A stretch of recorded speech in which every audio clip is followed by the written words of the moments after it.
बढ़िला विधानसभा प्रतिनिधि दरमा।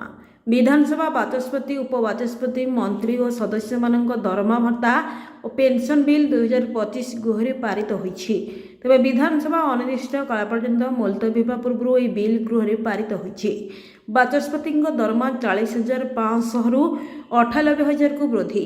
बैठक भत्ता 8,000 टंका रु 2,000 टंका को वृद्धि। कार भत्ता मासिक 17,000 बढ़ी 89,000 हेब। व्यक्तिगत व्यय भत्ता 40,000 टंका बदल 1,81,000 टंका पाइबे। बासगृह भत्ता मासिक 100 टंका बदल दैनिक 2,000 टंका पाइबे। उपबाचस्पति मासिक दरमा 38,000 रु 94,000 को वृद्धि। बैठक भत्ता 800 बदल 2,000 पाइबे। कार भत्ता 17,000 बदल 95,000 पाइबे। व्यक्तिगत भत्ता 40,000 बदल 1,87,000 पाइबे।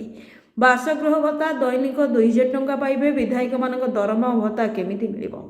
विधायक पूर्वतन विधायक मानकू एणिकी 35,000 बदल मिल 90,000 टंका। 40,000 टंका पाउथिले मिल 96,000 टंका। 36,000 टंका पाउथिले मिल 92,000 टंका। निर्वाचन मंडली लोकसभा भवन गस्त खर्च भत्ता बाबदकू 20,000 बदल 75,000 मिल। कमिटी बैठक भत्ता 1,500 टंका बदल 3,000 टंका मिल। राज्य बाहर बैठक पर दैनिक 2,000 टंका बदल 10,000 मिल। ब्यूरो रिपोर्ट विकल्प समाचार।